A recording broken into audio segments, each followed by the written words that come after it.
जी, तो क्या सुन चुके हैं आप लोग? कल आपने सुना था कि जन्म क्या है, अर्थात जन्म का हेतु क्या है। तो बतलाया था विषयों की आसक्ति। यही क्या है? जन्म का हेतु। आसक्ति के कारण ही आता है और जाता है, और आसक्ति उसी की होती है जिसमें जो प्रियता बुद्धि है, सुख बुद्धि है, उसी की क्या होती है। जैसे कुछ लोग स्वर्ग पाना चाहते हैं, कुछ लोग क्या, सभी लोग क्या पाना चाहते हैं, अधिकतर सुना जाता है स्वर्ग को पाना चाहते हैं। क्यों? क्योंकि मानते हैं कि स्वर्ग में, जैसे नचिकेता कहता है यमराज जी को, स्वर्गे लोके न भयम किंचन अस्ति न तत्र त्वं न जरया बिभेति। स्वर्ग लोक में तो कोई भय ही नहीं है। स्वर्ग लोक में किसी भी प्रकार का भय नहीं है। न तत्र त्वं, यम का भी भय नहीं है, मृत्यु का भी भय नहीं है, और न बुढ़ापे का ही भय है स्वर्ग में। इसीलिए सब क्या, किसको पाना चाहते हैं? स्वर्ग को पाना चाहते हैं। और इसीलिए लिखा जाता है स्वर्गीय। क्या लिखा जाता है? स्वर्गीय। कि कहाँ गया? स्वर्ग में चला गया। अब स्वर्गीय का अर्थ हमने दूसरा भी किया था ना, स्वर्ग का है। स्वर्ग का वैसे तो अर्थ कर देते सुख, लेकिन स्वर्ग का अर्थ है स्वगः। स्व माने अपने आप में गमन, अपने आप में चले जाना, इसी का नाम स्वर्ग है।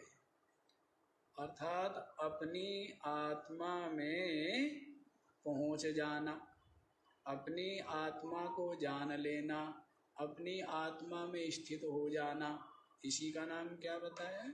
स्वर्ग बताया। स्व जो अपनी आत्मा है वो क्या है? सच्चिदानंद है। क्या है? सच्चिदानंद है। तो जो अपने में चला गया तो वो क्या हो गया? सच्चिदानंद हो गया।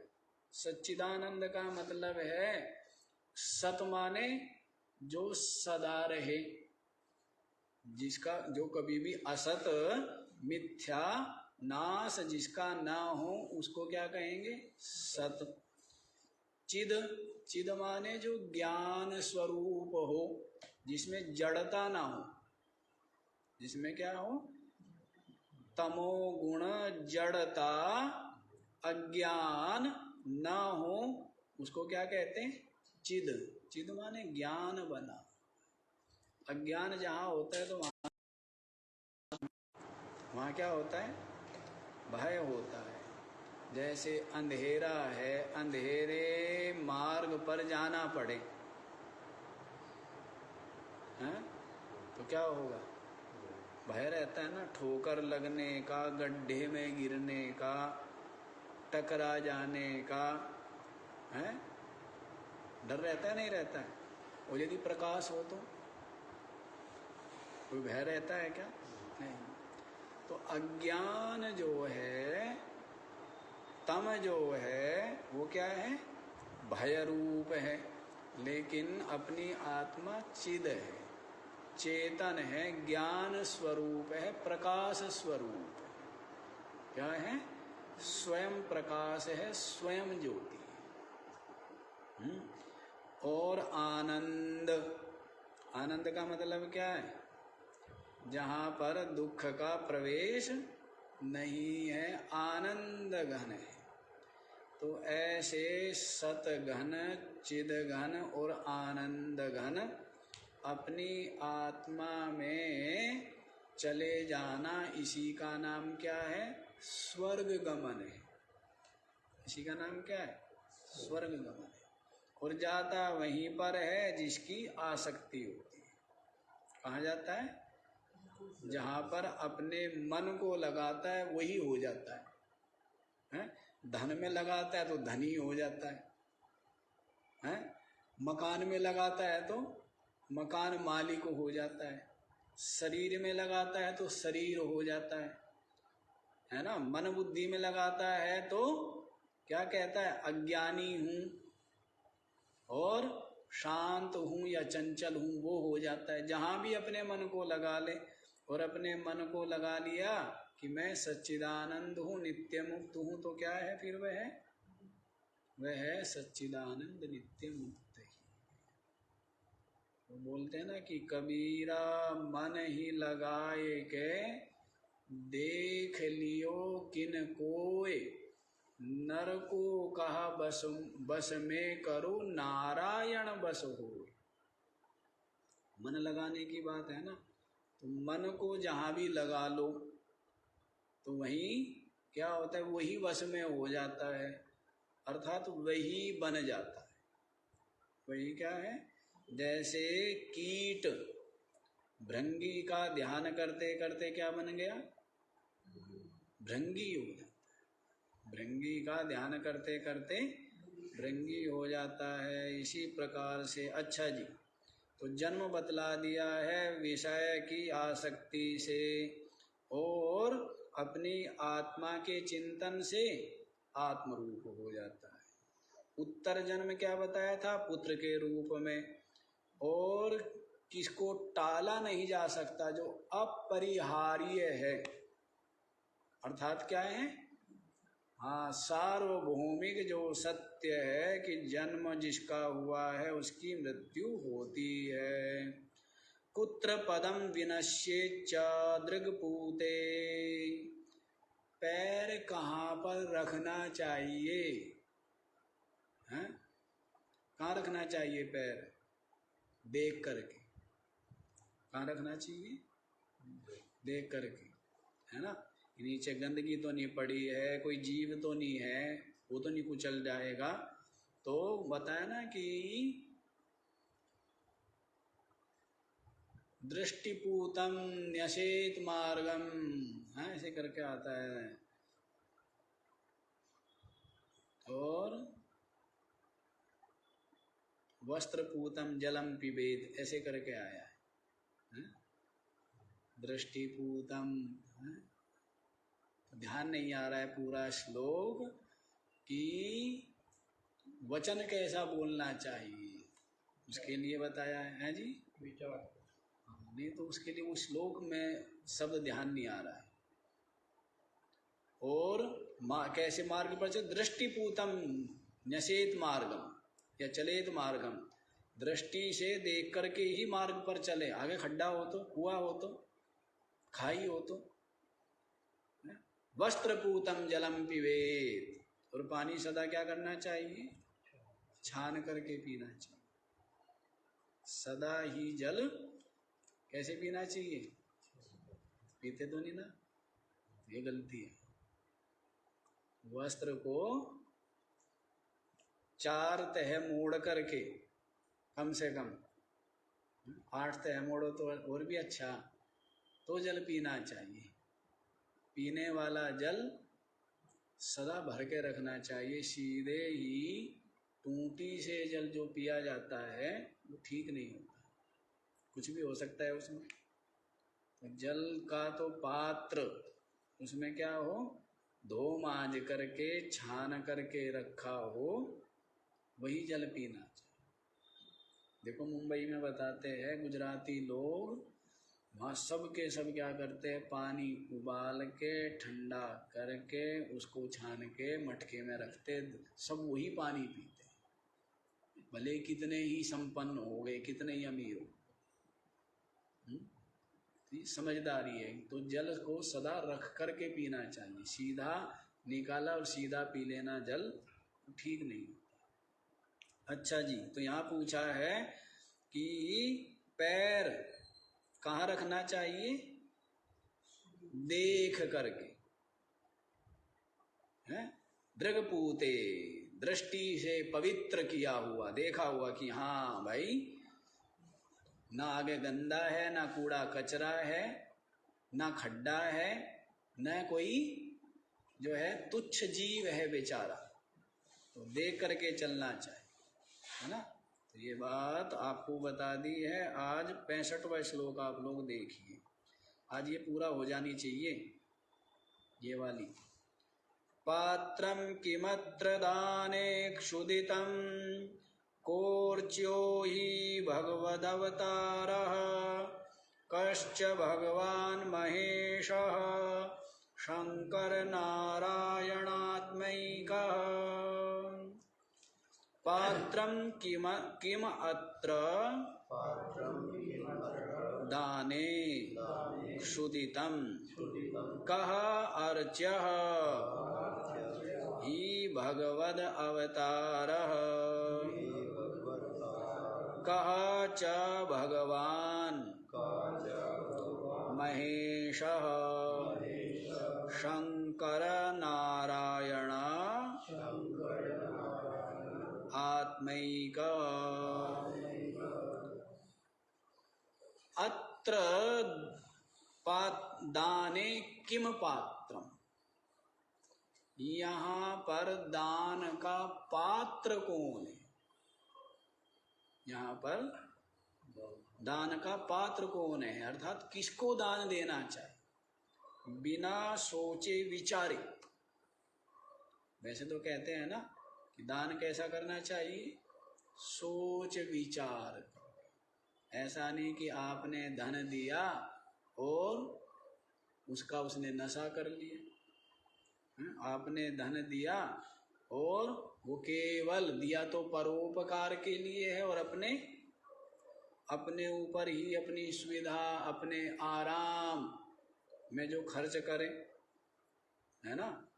तो इसलिए दान जो है वो सोच विचार करके देना चाहिए। लेकिन यहाँ पूछ रहे हैं कि कहाँ पर बिना सोचे विचारे दान कर देना चाहिए। अत्र दाने किम पात्रम, यहाँ पर दान का पात्र कौन है? तो कहते क्षुदितम, भूखा। भूखा कोई भी हो, भूखा, इसका मतलब ये मत समझ लेना कि अब कोई व्यक्ति रोगी है, हैं? क्या है? रोग है। तो आप कहेंगे कि भाई हमें तो क्या बताया हुआ है कि जो भूखा है उसको भोजन दे सकते हैं। अब रोगी है, उसको क्या चाहिए? उसको भोजन नहीं चाहिए, उसको क्या चाहिए? औषधि चाहिए। पर आपके दिमाग में क्या आपने सुना क्या है कि भाई दान का पात्र कौन? भूखा। अब ये क्या है? रोगी है। ऐसी कोई सर्दी से ठिठुर रहा है, सर्दी से ठिठुर रहा है, तो आप कहेंगे कि ये तो दान का पात्र नहीं है। क्यों? क्योंकि ये भूखा नहीं है। ऐसा यहाँ पर जैसे कोई भूखा है, भूखा है मतलब उसको भोजन की आवश्यकता है। भूखे का मतलब क्या है? जिसको भोजन की आवश्यकता हो। तो वैसे ही जिसको भी आवश्यकता है वही क्या है? वही दान का।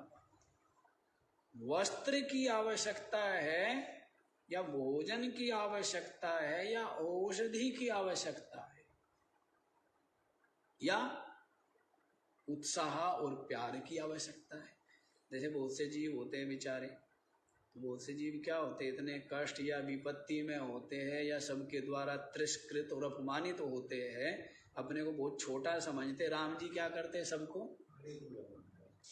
कोई मिल गया राम जी सबको गले लगा लेते, है ना। छोटे से छोटा मिल गया, जो उस समय क्या मानी जाती थी, है?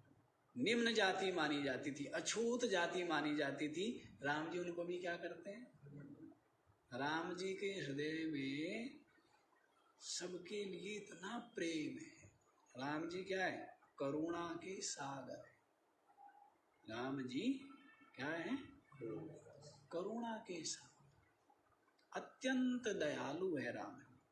इसलिए तो राम ही है ना। राम क्या है? हाँ, राम तो अत्यंत अत्यंत दयालु है, किसी का भी दुख नहीं देख सकता, इतना कोमल हृदय है राम जी। तो सबको गले लगा लेते, इसलिए सब कहते कि ये क्या है, ये तो भगवान है। कौन है ये? तो भगवान है। तो ऐसे सबरी, सबने क्या कर दिया था, जिसको बहिष्कृत किया हुआ था, हैं? ऐसी सबरी, लेकिन उसको भी क्या किया, उससे मिलने गए, झोपड़े में गए उसके, हैं?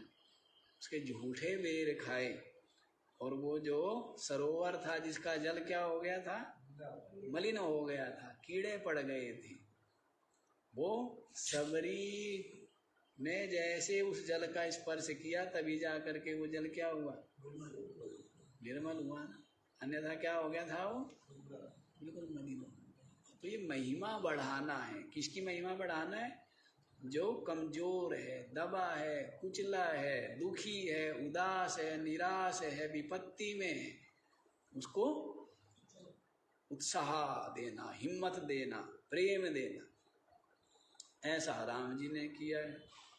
तो क्या है, ये भी क्या हुआ, एक दान हुआ। तो यूं मत समझ लेना कि दान क्या है,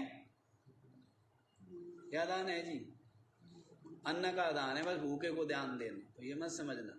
जहां पर जिसकी चीज की आवश्यकता है वही देना क्या कहलाएगा, वही देना दान।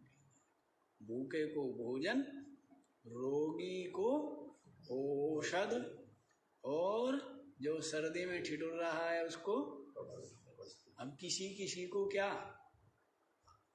शरण, अपने राज्य में या अपने घर में मान लीजिए अंधेरा है, बीहड़ जंगल है, सर्दी है, अंधेरी रात है, तो तब क्या करें, कोई अतिथि हो तो उसको शरण दे देना अपने घर में, वो भी क्या है, वो भी दान। समझ गए सेठ जी? तो जहां जैसी आवश्यकता वही दान समझा जाता है। तो यहां पर समझ लेना, आवश्यकता क्या है, आवश्यकता जिसको है वही वास्तव में दान का पात्र है, और जिसको आवश्यकता नहीं है वो दान का पात्र नहीं। जिसको आवश्यकता नहीं तो दान का पात्र। अच्छा जी, फिर पूछ रहे हैं, कहा अर्च्या ही, कौन अर्च्य है, अर्थात किसकी अर्चना, वंदना, पूजा करनी चाहिए। तो कहते हैं भगवद अवतार, जो भगवान का अवतार, जो क्या है, भगवान का अवतार। तो भगवान का अवतार कौन है, भगवान का अवतार वही है जिसका हृदय निर्मल है, जिसके हृदय में सद्गुण है, सरलता है, दया आदि का भाव है, वो क्या है, वही तो भगवान का अवतार हुआ ना। वैसे तो सबके हृदय में कौन उतरा हुआ है, भगवान ही तो उतरा हुआ है। भगवान कहाँ है, सब जीवों के हृदय में साक्षी रूप से जो बैठा है, और जिसकी सत्ता से सब कुछ हो रहा है। हाँ जी, है? जिसके विद्यमान रहने से, जैसे कारखाने में मालिक के होने मात्र से सब काम सब मजदूर करते हैं ना, अपना अपना कर्तव्य ईमानदारी से। तो वैसे ही जिस परमात्मा के चेतन सत्ता की विद्यमानता से सबके सब जड़ सजीव बने हुए, चेतनावान बने हुए हैं, और अपना अपना सब प्रकाशित हो रहे हैं, और अपना अपना कार्य करने में समर्थ हो रहे। तो भगवान कहाँ है, वो कहाँ है भगवान, सबके हृदय में बैठा। है ना। लेकिन वहाँ पर विशेष प्रकाश मानते हैं जहाँ पर स्वार्थ लोभ मोह आदि नहीं है, तो वहाँ पर क्या है, भगवान की विशेष स्फूर्ति है। अब एक बल्ब तो ऐसा है जिस पर धूल चढ़ी हुई है और एक बल्ब साफ है, दोनों का कनेक्शन है विद्युत से। कौन ज्यादा प्रकाशित होगा और प्रकाशित करेगा? जिस पर धूल चढ़ी हुई है, कौन सा है जी? जो बल्ब साफ है वो क्या करेगा, ज्यादा चमकेगा और सबको प्रकाशित करेगा। तो वही क्या हो गया, वही विशिष्ट हो गया। और जो जो विशिष्ट है वहां पर क्या है, भगवान का ही विभूति ऐश्वर्य महिमा समझनी चाहिए। तो इसलिए भगवान के जो अवतार है वे पूज्य है, अर्थात जो भी त्यागी हो, तपस्वी हो, संयमी हो, विद्वान हो, सद्गुणी हो, वे सब क्या है, वे सब पूज्य। ठीक है। फिर पूछते हैं जी कश्च भगवान। अब आगे पूछ लिया है कि भगवान कौन है। क्या पूछा है, भगवान कौन है? तो बोल दिया है महेश शंकर नारायणात्मैकः।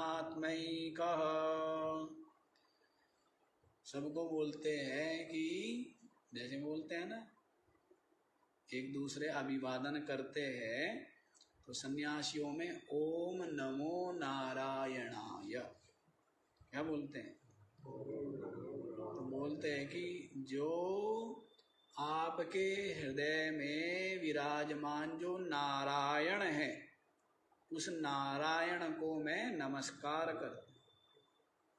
क्या करता हूँ? सब कुछ क्या है, नारायण रूप ही है ना। सब कुछ क्या है, भगवद रूप ही है। तो आपके हृदय में विद्यमान जो भगवान है, उस भगवान को, सारी महिमा किसकी, भगवान की तो है। भगवान के कारण से जड़ बुद्धि चेतन बनी है, भगवान की सत्ता से जड़ मन सजीव बना है, भगवान की कृपा से जड़ इंद्रिया, जड़ प्राण, जड़ शरीर सब क्या बने हुए हैं, इसकी कृपा से। तो ये सारी कृपा, सारी महिमा किसकी है, भगवान की है। और वो भगवान क्या है, वो भगवान अपनी आत्मा है। नहीं जानता अपने को जीव मानता है, नहीं जानता अपने को शरीर मानता है, नहीं जानता इसीलिए धन पद आदि की आसक्ति करके दुख पाता है। इतना ही तो वेद है, नहीं जानता। और जाने तो फिर क्या है ये, तो ये ब्रह्म रूप। यदि जान ले तो क्या है, ब्रह्म रूप है, सच्चिदानंद रूप है, नित्य मुक्त रूप, नित्य ही मुक्त रूप है। यदि जाने तो भगवान क्या बताया है, महेश, जो महेश शंकर नारायण स्वरूप जो है, वो शंकर नारायण स्वरूप जो महेश है, वही क्या है, वही भगवान। कहाँ बैठा है महेश, महादेव, देवों का देव, इंद्रिया रूपी देव, मन बुद्धि रूपी देव, इनका भी जो देव है, कहाँ बैठा है, महादेव सबके हृदय में बैठा है। और उस देव की ही ये महिमा है कि आप द्वैत को प्रकाशित कर रहा है आपका चित्त और आपकी इंद्रिया। इस विषय, इस दृश्य को क्या कर रहे हैं, प्रकाशित कर रहे हैं। किसकी महिमा है, सब महिमा किसकी है, सारी की सारी महिमा भगवान की। यही तो कहा गीता जी में, क्या बताया कि जो विमूढ़ा नानु पश्यन्ति पश्यन्ति ज्ञान चक्षु, क्या बोला है, ज्ञान चक्षुषा पश्यन्ति विमूढ़ा, जो विमूढ़ है, मोहित है, जिनकी बुद्धि मूर्ख है, मूढ़ है, वे नहीं देखते हैं। अब नहीं तो दिख रहा है ना, जैसे पंखा चल रहा है, बल्ब जल रहा है, हैं? कूलर चल रहा है, एसी चल रही है, मशीन चल रही है, इसका मतलब क्या है? इसका मतलब यही है कि विद्युत ऊर्जा है। वैसे ही ये शरीर आदि के द्वारा सब कुछ हो रहा है। उत्क्रामंतम कहते इस शरीर से निकलते हुए, स्थितम वापी और इस शरीर में स्थित रहते हुए, भुंजानम व गुणान्वितम और समस्त विषयों का क्या करते हुए, उपभोग करते हुए, सेवन करते हुए, विमूढ़ा नाम पश्यन्ति, मूढ़ नहीं देखते हैं, लेकिन ज्ञान चक्षुषा पश्यन्ति, लेकिन ज्ञान चक्षु से जो संपन्न है, ज्ञान चक्षु से वो जान रहे। वो सब क्या जान रहे हैं कि सब कुछ चेतन के प्रकाश से प्रकाशित। वो किसको देख रहे? भगवान को देख रहे। किसको देख रहे हैं? और जो अज्ञानी है वो किसको देख रहे हैं? उपाधि को देखते हैं और केवल जगत को देखते हैं। वो अधिष्ठान को, प्रकाशक को, चेतन को, भगवान को नहीं देख पाते हैं। और जिन्होंने भगवान को देख लिया तो वे भगवान हो गए। और क्या भगवान हो गए? भय से मुक्त हो गए। भ्रम से और भय से और बंधन से क्या हो गए? किसके दर्शन से? भगवान के दर्शन से। किसके दर्शन से? भगवान के दर्शन। भगवान के दर्शन करने चाहिए, नहीं करने चाहिए है? लेकिन जो भगवान के जो आकार का दर्शन है वो भगवान का दर्शन नहीं। जो आकार का दर्शन है वो किससे हुआ? इंद्रियों से हुआ। तो जो जो इंद्रियों की पकड़ में है वो सब का सब क्या है? परिचिन्न है, नाशवान है, दृश्य है, जड़ है। वो भगवान हो नहीं सकता। केनोपनिषद में आया है ना, क्या? यद मनसा न मनुते ये नाहुर मनोमतम तदेव ब्रह्म त्वं विद्धि नेदम यदिदम उपासते। यन मनसा न मनुते, मन के द्वारा जिसका मनन नहीं किया जा सकता, अर्थात मन जिसको नहीं जान सकता, नहीं पकड़ सकता, ये नाहुर मनोमतम, और जिसकी कृपा से क्या होता है? जिसकी कृपा से ये मन मनन करता है। जिसकी कृपा से मन क्या कर रहा है? सभी विषयों का क्या कर रहा है? मनन करता है। तदेव ब्रह्म, वही ब्रह्म है। नेदम यदिदम उपासते, इदम इदम रूप से जो कहा जा रहा है कि ये भगवान है, वो भगवान नहीं है। जो भी हमारा इंद्रियों का विषय बने वो भगवान नहीं है। वो सबका सब नाशवान है। भगवान क्या है? वो तो अतीन्द्रिय है। भगवान क्या है?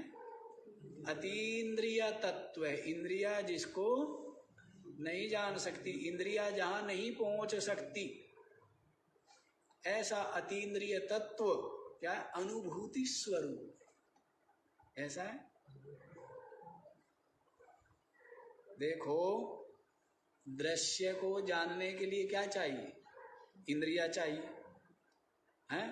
और इंद्रियों के द्वारा इंद्रियों को भी जानने के लिए क्या कौन चाहिए? अंतःकरण चाहिए हैं? इंद्रियों को भी जानने के लिए क्या चाहिए?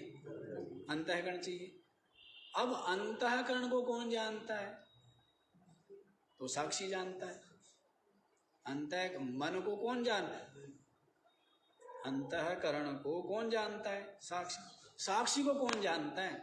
तो कहते साक्षी तो स्वयं ज्ञान स्वरूप। साक्षी जो है चेतन, वो क्या है? स्वयं ज्ञान स्वरूप, अनुभूति स्वरूप। तो उसको ना ये इंद्रिया ना ये अंतःकरण उसको नहीं जान सकते, वहां तक नहीं पहुंच सकते, क्योंकि ये जड़ है और परिचिन्न है। ये उसमें क्या होते हैं? विलय हो जाते हैं। अनुभूति है, उसके लिए कुछ नहीं चाहिए। कितनी अच्छी बात है ना भाई? रूप को देखना हो तो आंखें चाहिए, शब्द को जानना हो तो, गंध को जानना हो तो नासिका चाहिए, रस को जानना हो तो, ऐसे ही अन्य किसी को जानना हो तो मन बुद्धि चाहिए ना। लेकिन ये सब के सब क्या है? कभी रहते, कभी इंद्रियों की शक्ति समाप्त हो जाती है। आपका जो अंतःकरण है ये भी सुसुप्ति में और समाधि में क्या होता है? विलय हो जाता है। फिर लेकिन वो जो आत्मा है उसको जानने के लिए मन बुद्धि की आवश्यकता नहीं है, वो तो निरंतर ही। अब जैसे इसको देखने के लिए क्या चाहिए? प्रकाश चाहिए। लेकिन मणि को देखने के लिए क्या चाहिए? हैं? जैसे पुस्तक देखने के लिए दीपक चाहिए, दीपक को देखने के लिए क्या चाहिए? हैं? तो वैसे ही सब कुछ जिसके प्रकाश में देखा जा रहा है, चेतन के प्रकाश में, तो चेतन को देखने के लिए क्या चाहिए? ये कुछ नहीं चाहिए। बस जो बाहर बहिर्मुखता है उसका त्याग हो जाए तो क्या दिख जाएगा? बाहर की ओर देख रही है ना इंद्रिया, इनको समेट ले। वो प्रकाश कहाँ जा रहा है? बाहर जा रहा है, उसको समेट लिया तो प्रकाश क्या हो गया? प्रकाश के दर्शन हो जाते हैं। तो कहा है इदम इदम रूप से जो उपासना की जाती है वो ब्रह्म नहीं। जो भी ये कहते ना, ये भगवान है, ये भगवान है, ये भगवान है, तो भगवान नहीं है। भगवान तो क्या है? वही ब्रह्म है जिसकी सत्ता से मन बुद्धि इंद्रिया अपना अपना व्यापार करने में समर्थ हो रही है, वही ब्रह्म है। अच्छा जी, तो समझ गए आप लोग कि भगवान कौन है? तो भगवान तो आपके हृदय में बैठा हुआ है, परम विशुद्ध है, निर्मल है, मलिन नहीं हो सकता। भगवान मलिन नहीं हो सकता है। ये मन बुद्धि मलिन हो सकता है, अंतःकरण मलिन होगा, भगवान मलिन होगा क्या? है? भगवान में बंधन आ जाएगा क्या? बंधन किसमें? बुद्धि में। बंधन किसमें? बुद्धि में या चेतन में? आत्मा में? किसमें है बंधन? बुद्धि में है ना। भ्रम किसमें है? अज्ञान किसमें है? चेतन में। तो ये भ्रम हो गया। अभी ज्ञान से भ्रम दूर हो जाएगा तो फिर क्या है? फिर स्वयं ज्योति नित्य मुक्त चेतन। भ्रम दूर होना ही तो है। ज्ञान क्या है? भ्रांति की निवृत्ति। जैसे भ्रांति हो गई, क्या थी? रस्सी। भ्रांति क्या हो गई? सर। अब रस्सी जो अधिष्ठान है उसके ज्ञान से क्या हुआ? भ्रांति की निवृत्ति हो गई। तो फिर क्या रह गई? रस्सी रह गई ना। तो भ्रांति की निवृत्ति होने से भय बंधन क्लेश पीड़ा सब मिट गए ना। तो भ्रांति की निवृत्ति मात्र है। ज्ञान के द्वारा केवल अज्ञान हटता है। चीजें जो की त्यों रहती है, चीजें नहीं हटती। कर्म में और उपासना में क्या करते? चीजों को बदला जाता है। कर्म में और उपासना में क्या करते हैं? अदंते बदलते हैं ना। कि भाई मान लीजिए कर्म किया, तो कुछ भी कर्म किया स्वर्ग आदि के लिए या किसी काम के लिए। उपासना की तो इष्ट प्राप्ति के लिए या अंतःकरण की निर्मलता आदि के लिए। तो क्या कर रहे हैं? कर्म और उपासना के द्वारा बदल रहा है ना। लेकिन ज्ञान के द्वारा जैसा है वैसा का वैसा देखा जाए। तो क्या देख लिया कि चेतन जो है वो तो पहले से ही मुक्त था, चेतन में बंधन आ ही नहीं सकता, नित्य मुक्त ही है। केवल मैं ही बुद्धि के स्तर पर उतर के जीव बन के कर्ता भोक्ता बन गया और शरीर आदि की अहमता ममता करके क्या हो गया, बंधन में फंस गया। वास्तव में क्या हूं, नित्य मुक्त हूं। ये भ्रांति दूर हो गई तो वो भगवान ही है। अच्छा जी, 66वां श्लोक देखिए, ये हो गया ना ऊपर वाला। फलमपि भगवद भक्ते किम तल्लोक स्वरूप साक्षात्वं मोक्षश्च को यविद्यास्तमयः किम सर्ववेद भूरथम रथम चोम चोम, अथम ही है ना। फलम अपि भगवद भक्ते किम तदलोक स्वरूप साक्षात्वं मोक्षः च कः ही अविद्या अस्तमयः किम सर्ववेद भूः अथम ओम। अथम है या अथ है, अथ है ना, है बिंदी है पर अथ, अथा ओम, अथम तो आता ही नहीं, अशुद्धि है। फलम अपि भगवद भक्ते है किम, भगवान की भक्ति का क्या फल है। कितनी सुंदर बात पूछी, क्या भगवान की भक्ति का फल क्या है। संसार की भक्ति का फल क्या है, संसार की प्राप्ति। और भगवान की भक्ति का फल क्या है, भगवान की प्राप्ति। भक्ति का मतलब है भजन, भजन का मतलब है सेवन, का मतलब है चिंतन। सेवा भजन भगति ये सब क्या है, एक ही बात है, क्योंकि भज सेवायाम धातु से बना है। भक्ति सेवायाम माने सेवा करना है। सेवा का मतलब केवल हाथों से नहीं है, मन से भी, जिसका हम क्या कर रहे हैं, निरंतर स्मरण कर रहे हैं, याद कर रहे हैं, चिंतन कर रहे हैं, तो वो क्या कर रहे हैं, वो सेवा है, वो भजन है। जैसे धन का भजन करता है, शरीर का भजन करता है, इसका भजन कर रहा है, तो धन का भजन करता है ना, धन का ही चिंतन कर रहा है, तो किसका भजन कर रहा है, किसकी सेवा कर रहा है ना। वैसे शरीर का ही भजन कर रहा है तो क्या हो रहा है, भाई शरीर की ही सेवा में लगा है ना, तो क्या कहेंगे उसको, वो क्या है, शरीर का भजन कर रहा है। किसका भजन कर रहा है, तो वैसे ही संसार का भजन करने से क्या मिलेगा, संसार। और भगवान का भजन करने से, तो पूछा भगवद भक्ते किम फलम, भगवान की भक्ति का क्या फल है। तो कहते तल्लोक स्वरूप साक्षात्वम, तदलोक उसका जो लोक है, उसका लोक क्या है, स्वरूप साक्षात्वम, अपने स्वरूप का साक्षात्कार होना, यही क्या है, स्वरूप ही लोक है। जैसे ब्रह्मलोक बोलते हैं ना, तो ब्रह्मलोक तो वो अलग बोला जाता है, ब्रह्मलोक, विष्णु लोक, शिवलोक, वो तो अलग है। लेकिन जो ब्रह्मलोक अपनी आत्मा के लिए बोला गया है ना, ब्रह्म के लिए, तो वहां पर ये नहीं है कि लोक अलग है, ब्रह्म ही लोक है। लोक्यते इति लोकः, जिसके द्वारा क्या हो, प्रकाशित हो, वही क्या है, वही लोक है।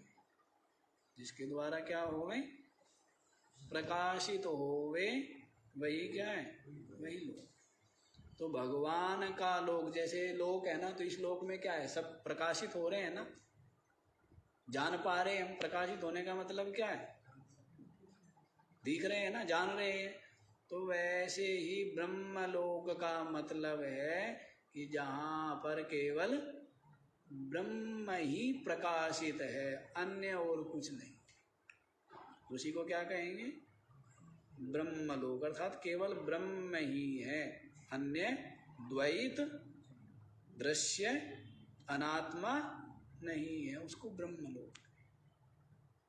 तो वैसे ही भगवान की भक्ति का, और भक्ति का मतलब क्या, भक्ति कर्म करते हुए यदि क्या है, भाव बना हुआ है तो क्या है, भक्ति। उपासना करते हुए स्मरण बना हुआ है तो क्या है, भक्ति। ज्ञान का तो विचार में होता ही क्या है, विचार ही होता है, चिंतन होता है, वो क्या है, सब भक्ति है। अलग से मत कर लेना। कभी ये समझो कि भक्ति और भक्ति के दो पुत्र, ज्ञान और वैराग्य, वो अलग तरह से कथन किया है, वो भी ठीक है ना। वो वक्ता के ऊपर निर्भर करता है कि वो किस प्रकार, किस युक्ति से समझाता है। किसके ऊपर निर्भर है, वक्ता के ऊपर निर्भर है। ये तो समझाने की, वर्णन करने की भिन्न भिन्न शैलियां है कि कैसे भी जिज्ञासुओं की बुद्धि में ठहर जाए, समझ आ जाए।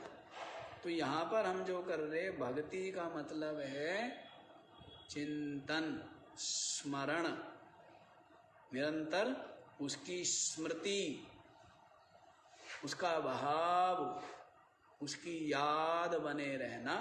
तो ये क्या हो गई, ये भक्ति। समझ गए। तो भक्ति कर्म भी कर रहा है, सेवा करते हुए भक्ति है ना। सेवा करते हुए भी किसकी याद बनी है, याद बनी हुई है। ऐसे ही उपासना करते हुए तो याद बनी ही रहती है। और ऐसे ही ज्ञान के विचार में किसकी याद बनी है, परमात्मा की ना, कल्याण की, मोक्ष की।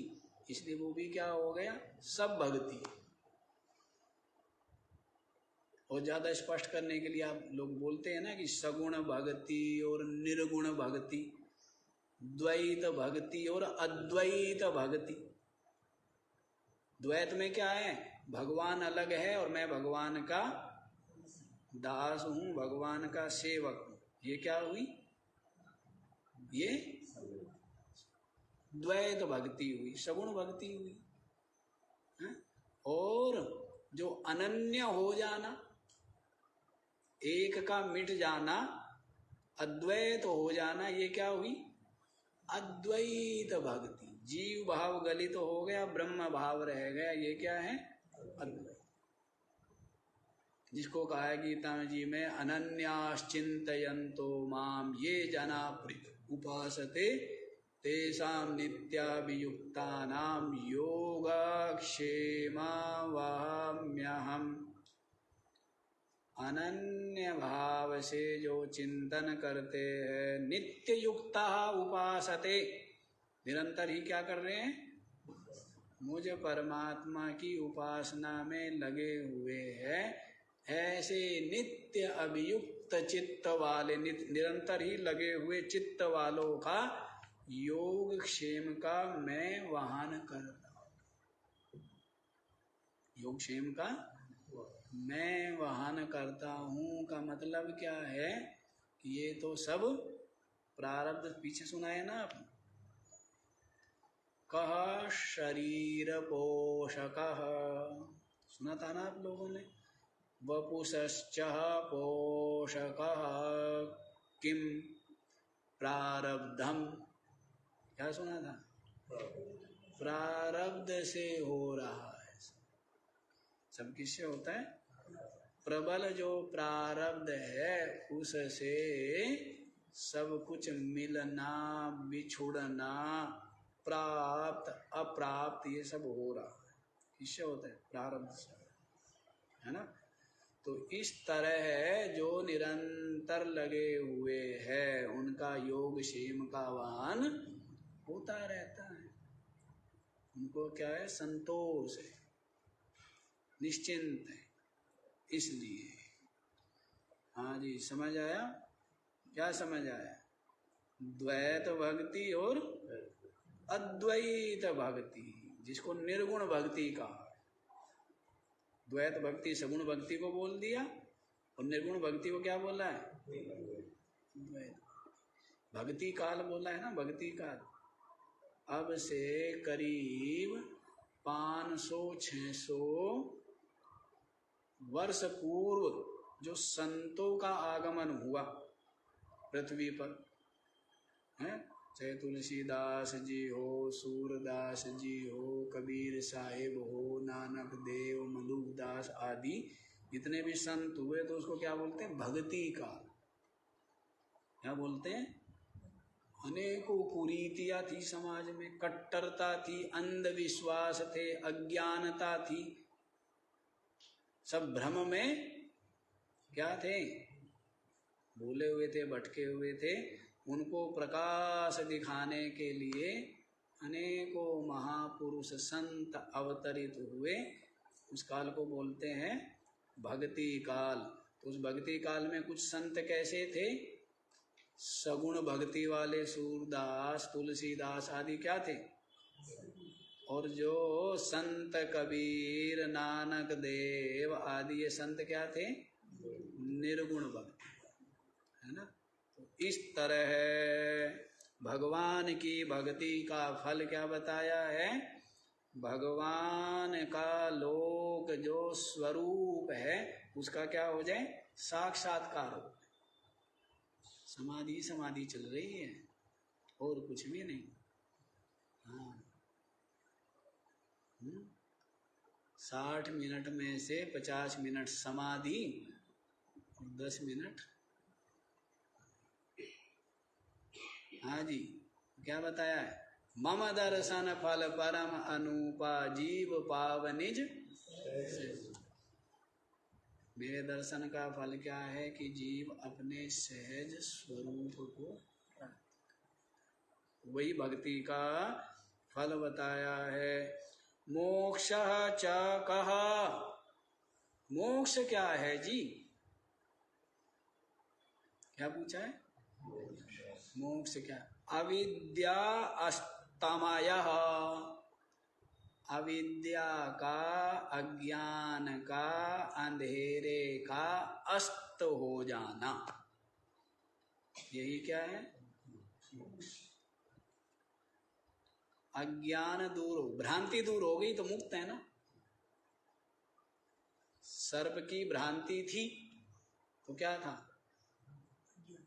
भ्रम, भय, क्लेश सब कुछ था ना। और भ्रांति दूर हो गई तो क्या हो गया?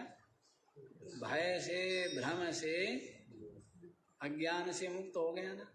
तो वैसे मोक्ष क्या है? मोक्ष है अविद्या, और अविद्या का जो कार्य।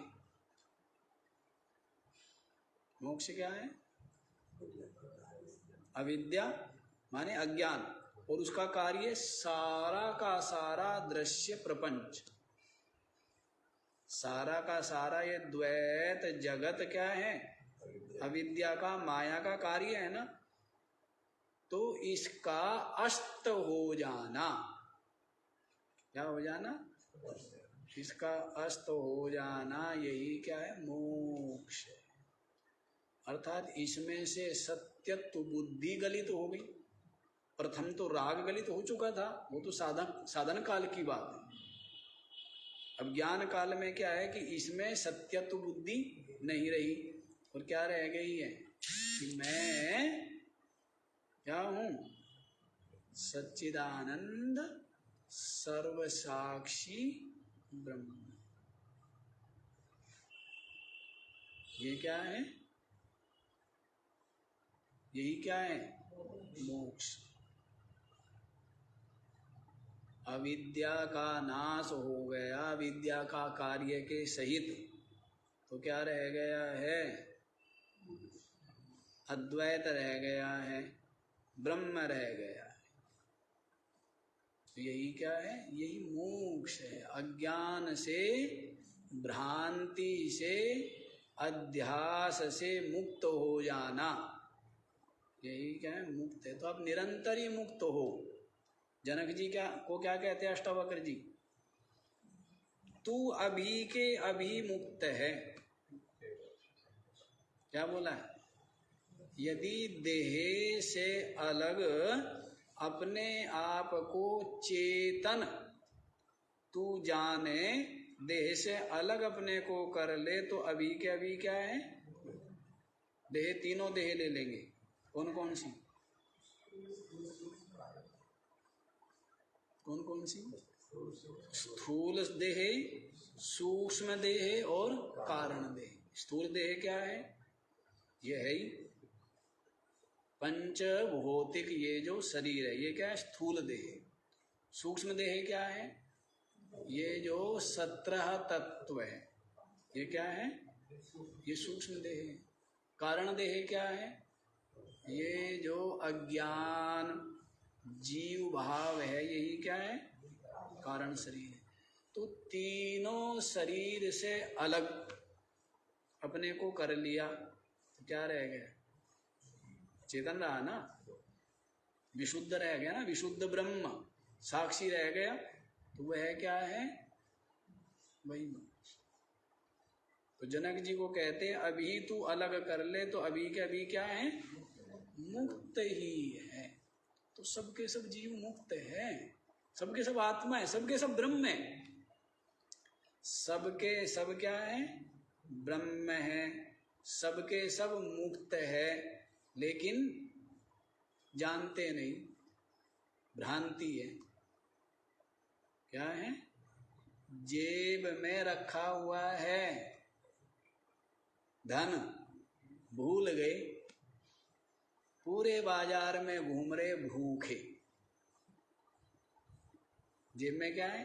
और क्या ये याद ही नहीं रहा कि जेब में पैसे रखे हैं? बस ये याद रहा कि मैंने तो घर में पैसे निकाल के रख दिए थे। ये याद नहीं रहा कि उठा करके। ऐसा होता है ना? हुआ नहीं हुआ? कई बार हुआ होगा। और बुढ़ापे में तो ये होता ही रहता है, हर समय ही होता रहता है। नहीं होता रहता? भूलते रहते हैं ना।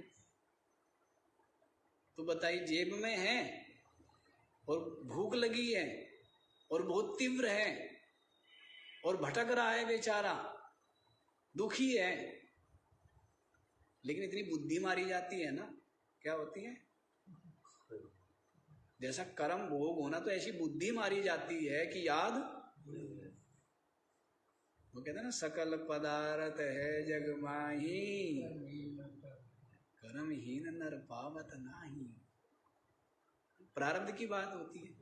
कई बार बनाते हैं ना कि कोई चीज बने, खीर, तो हमें पता लग गया खीर। अभी आश्रम वाले तो क्या समझते हैं कि महाराज जी तो लेंगे नहीं, और हमारी क्या है? हमारी इच्छा है। तो जब भोजन करने बैठे हम भी भूल गए और देने वाले भी भूल गए। फिर कहा भाई दी नहीं, तो सोचा चलो शाम को मिल जाएगी। लेकिन शाम को फिर दूसरा परोसने वाला आ गया, जिसको कहा था वो नहीं था, तो फिर भी नहीं मिली। हमने कहा भाई क्या हुआ? बची नहीं? कह जी है, सुबह मिल जाएगी। लेकिन सुबह भी कह जी वो तो बस अभी अभी जो है ना, अभी अभी दी है।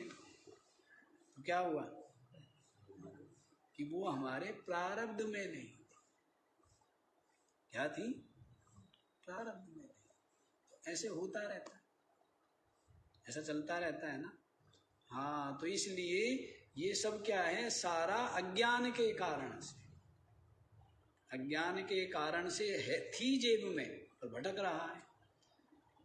किसी ने मान लीजिए पहना हुआ है बहुत बहुमूल्य अंगूठी, कितने की? कहते हैं 9 करोड़ की।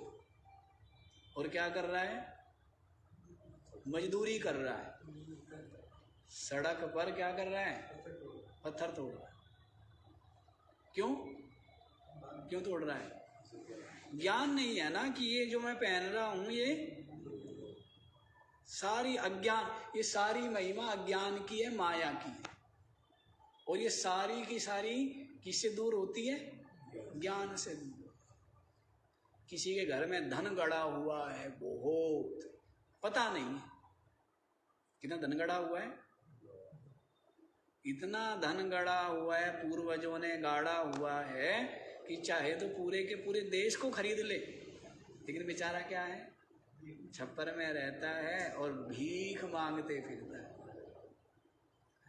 और ये अधिकतर भिखारी जो होते हैं क्या होते हैं, कितना जोड़ के मरते हैं, भिखारी मांग रहे और जोड़ते हैं, वह जोड़ने में रह जाते, क्योंकि उनका वैसा ही प्रारब्ध है विचारों का, उनके भाग्य में उसका उपभोग सेवन लिखा ही नहीं है। बहुत से लोग ऐसे होते हैं, उनका काम क्या होता है, जोड़ने वाले जोड़ जोड़ के मर गए और बाकी वो कहते हैं ना कि जोड़त जोड़त लोभी मर गया, मौज लई बरतंगे ने, क्या बोला है, जोड़त जोड़त लोभी मर गया, लोभी जो जोड़ते जोड़ते मर गया, बाद वाले वो तो मौज लेते। अच्छा जी ठीक है। मोक्ष क्या है? अविद्या का अस्त हो जाना, अविद्या का कार्य सहित नष्ट हो जाना, इसी का नाम मोक्ष है। किम सर्ववेद भू, समस्त जो वेद है वो किससे उत्पन्न हुए? समस्त ज्ञान किससे उत्पन्न हुआ है? तो कह दिया है ओम से। इससे उत्पन्न हुआ है ओम। ओम का मतलब है अपनी आत्मा से। अपनी आत्मा क्या है? ज्ञान स्वरूप। अपनी आत्मा, ओम के द्वारा निर्देश किसका होता है? आत्मा का, चेतन का होता है ना। और अपनी आत्मा ही क्या है? ब्रह्म क्या है? ज्ञान स्वरूप है ना। सत्यम ज्ञानम अनंतम ब्रह्म, सच्चिदानंद ब्रह्म, प्रज्ञानम ब्रह्म। क्या बताया है कि ब्रह्म क्या है? ज्ञान स्वरूप, ज्ञान घन है। तो उस ब्रह्म से का ही ना उपलक्षण क्या है? अविधायक ओम है। और हमने बताया था ओम की व्याख्या क्या है? गायत्री मंत्र है। और गायत्री मंत्र की व्याख्या क्या है? ऋग्वेद है। और ऋग्वेद की व्याख्या ही बाकी के चारों वेद हैं। और सारे वेदों का विस्तार ही कथा कहानियों के माध्यम से पुराण में समझाया। विस्तारी तो व्याख्या, प्रवचनी तो है। क्या है? ये जो पुराण आदि है, इसमें जो अक्षर निर्गुण जो तत्व है ना, जिसको वेदों ने किसको बताया? वेद निर्गुण तत्व को बताते, सगुण तत्व को वेद नहीं बता रहे। लेकिन वो निर्गुण तत्व समझ में आता नहीं है, उसको ही जो जिज्ञासु है उनको समझाने के लिए सरल कर दिया, तो उसको सगुण तत्व के रूप में प्रतिपादन किया है पुराणों में। तो पुराण क्या है? वेदों की ही व्याख्या समझो, विस्तार है ना। तो सब किससे? ओम से। तो इसलिए सारे वेद किससे उत्पन्न हुए? ओम से उत्पन्न हुए हैं। अच्छा जी, अंतिम श्लोक देख लो, 67वां श्लोक अंतिम है ना ये। तो इसमें देखो क्या कहते, इत्येषा कंठस्थः प्रश्नोत्तर रत्नमालिका येषां तं मुक्ताभरणा इव विमलाश्चाभान्ति सत्समाजेषु। इति एषा कंठस्थः प्रश्नोत्तर रत्नमालिका येषां तं मुक्ताभरणा इव विमला च आभान्ति सत्समाजेषु।